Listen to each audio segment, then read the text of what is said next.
What happened in sprint qualifying for the Austrian Grand Prix? This video is sponsored by the wonderful people over at Squarespace, the all-in-one website platform for entrepreneurs to stand out and succeed online. More Formula One action, because we can't get enough of it right now. The Red Bull Ring, and one practice session. We thought championship back on. Max Verstappen's got a problem. His car's switched off, and within 3 minutes of him rolling backwards down the start-finish line, he is then back out getting more data. Unbelievable. Unbelievable scenes, yeah. Of course, only practice, but one little practice session and then straight into the competitive sessions. We love to see it. We do love to see it. And what we also love to see is a big old announcement. It's something we've been working on very hard indeed, and we can now finally reveal, unless you watch us on Twitch, where I've leaked it at least 7 times. We are touring. We are going to Canada, first and foremost, and then to America. We're starting in Toronto, and then we've got, I think, 5 dates, isn't it, in America, Tommy, after that? We sure have. The tickets will be going live on Monday for everybody, and if you are a P1 Patreon, you can get it right now. So yes, very New York, exciting Chicago, indeed, Seattle, LA, Austin. There you go. Oh. And then, of course, we start in Toronto. That does not feel real at all. So excited. So, yeah.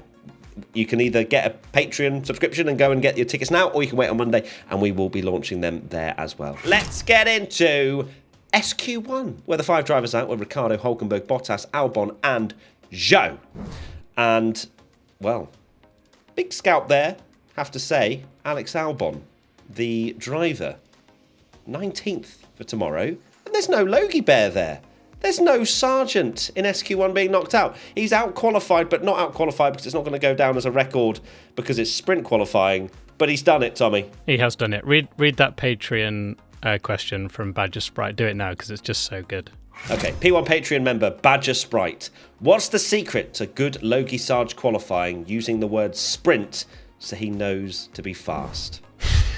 Because that's twice now. The only times he's beaten Alex in a qualifying session are both sprints, so that's where he delivers. Right, Logan, are you ready for sprint qualifying?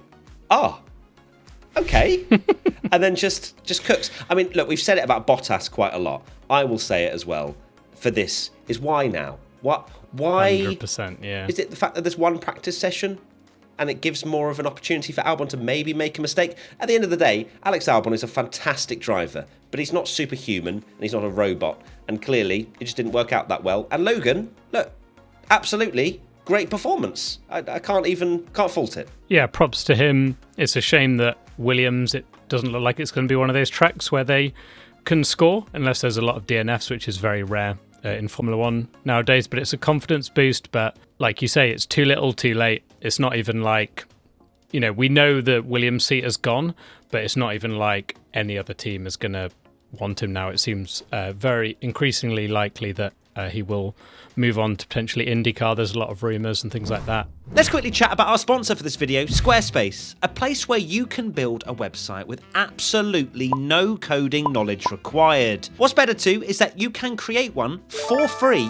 and only start paying once you decide to go ahead and publish your website. With Fluid Engine, a next generation website design system from Squarespace, it's never been easier for anyone to unlock unbreakable creativity. What's better yet is that you can continue to improve your website as well with the use of analytics to know what's working and what isn't. So what are you waiting for? Head to squarespace.com/P1 to save 10% off your first purchase of a website or domain using the code P1.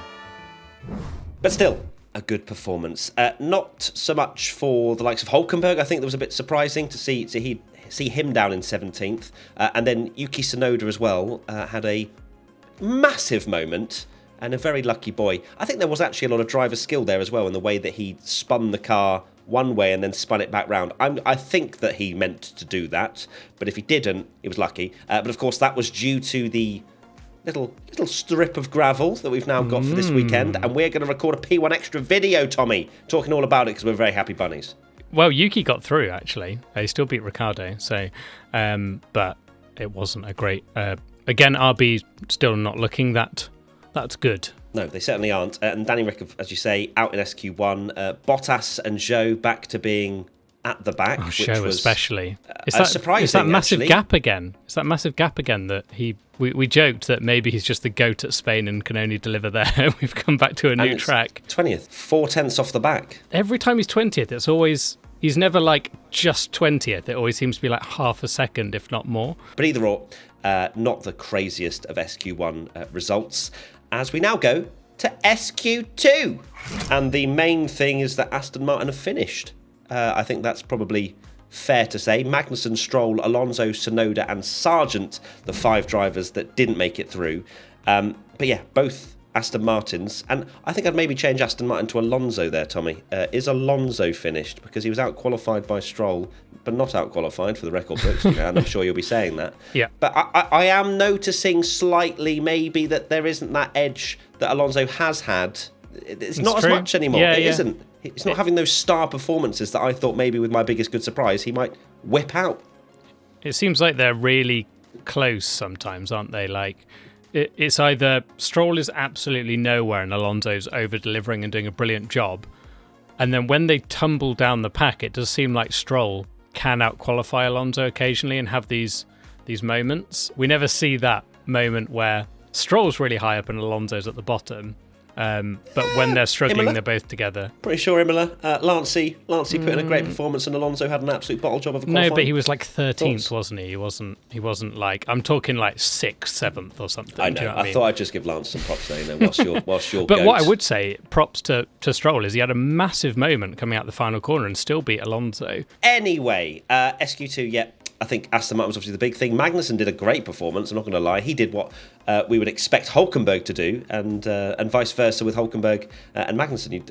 Hulk had a terrible time, and Magnussen nearly made it into SQ3. I think he had a purple first sector as well. I was like, Yeah. Come on. Yeah, maybe K-Mag is a bit of a specialist here. I remember that lap he did in the old Rich Energy Haas, where I think he qualified 5th or something, and it was unbelievable out of nowhere.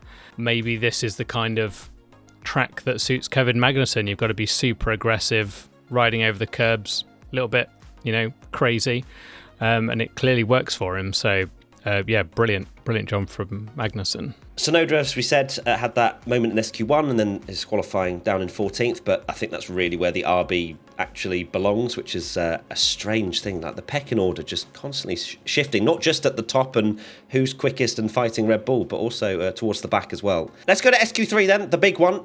And the top 10 was Verstappen, Norris, Piastri, Russell, Sainz, Hamilton, Perez, Ocon, Gasly, Leclerc.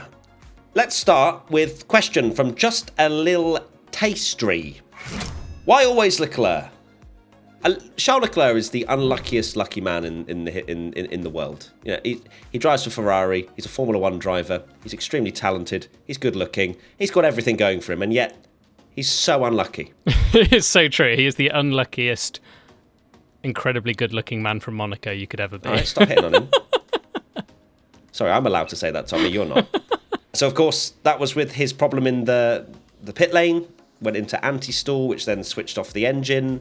Managed to pick it back up, but missed the line by what looked like a second. So, fun times. I mean, he would have had to push extremely hard on that outlap just to get over the line. So I'm not particularly hopeful that he would have even maybe got... I think he probably would have been around 7th or 8th. Is it the end of the world? No, it's sprint qualifying. It was annoying for sure to see that. But Ferrari, if they were in the mix for pole position, my head would have come off. There wasn't much more on the table, I don't think, than maybe P5. Yeah, so 4th or 5th in the sprint, it's a few points, but you'd rather it happen in sprint quali, wouldn't you, than the main quali? But this question's absolutely right.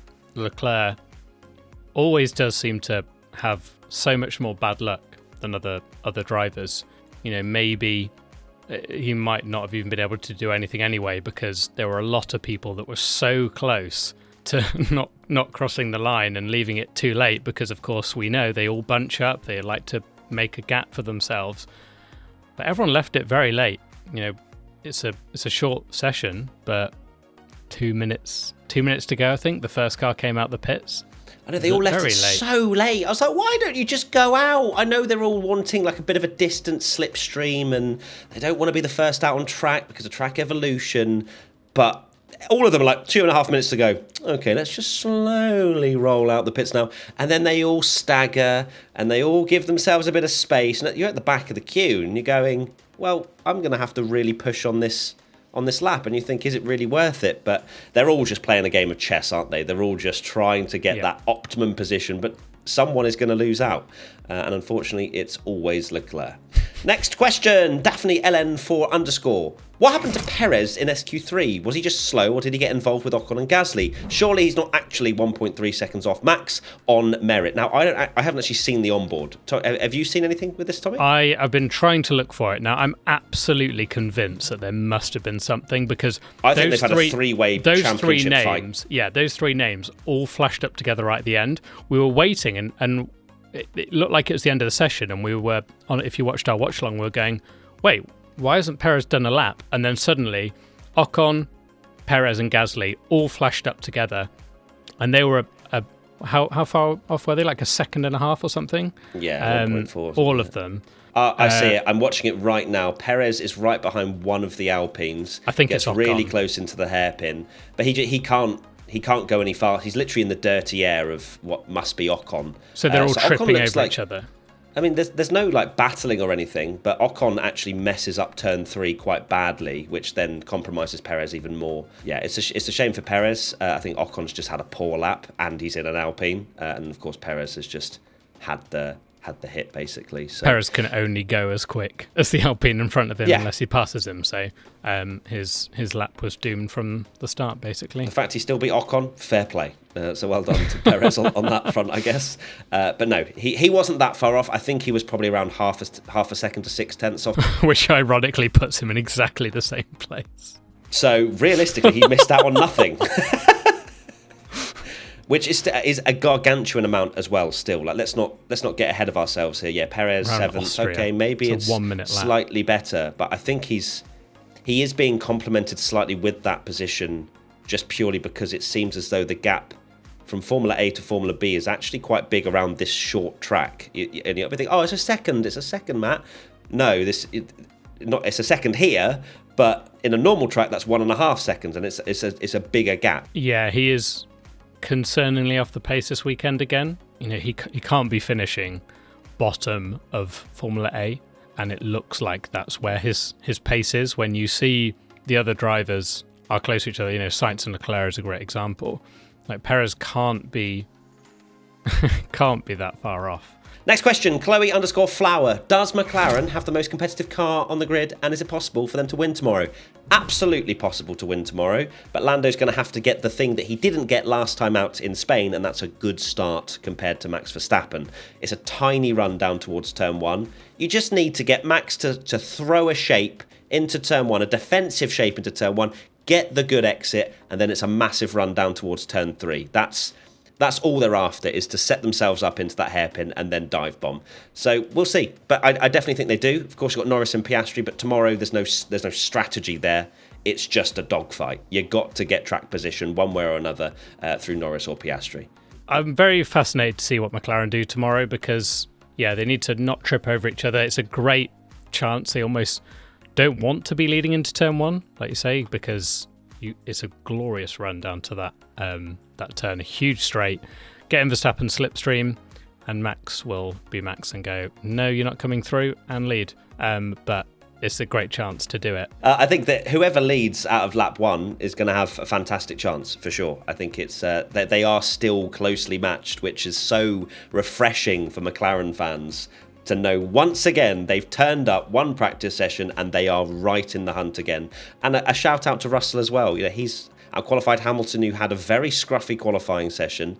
And I feel like they're stacking up now. Of course, Lewis Hamilton believes whatever and he's suggested things and it's got blown out of proportion. But you also have to say that Lewis is not performing at the level that we expect from him, where it's perfection, where it's you ride on board and he's just getting everything out of the car. He's having scruffy sessions, and maybe it's because he's clocking out a little bit of Mercedes and thinking what's next, and perhaps there is a bit of friction there at the team that's not allowing for him to be as relaxed and have that relaxed environment around him. But you can't say that Hamilton is getting the most out of every single session he's in that car. No, definitely not. Yeah, qualifying is where he's is letting his whole race down. And if you're qualifying P6, you've got no chance of winning a race starting down in P6. He needs to be where Russell is at the very least. And qualifying has let him down big time this year so far. And I think that pretty much sums up sprint qualifying. It's not a lot to go off because, of course, they're short sessions and it's a Friday, but we still got competitive. We've got competitive, Tommy. They're all locked in.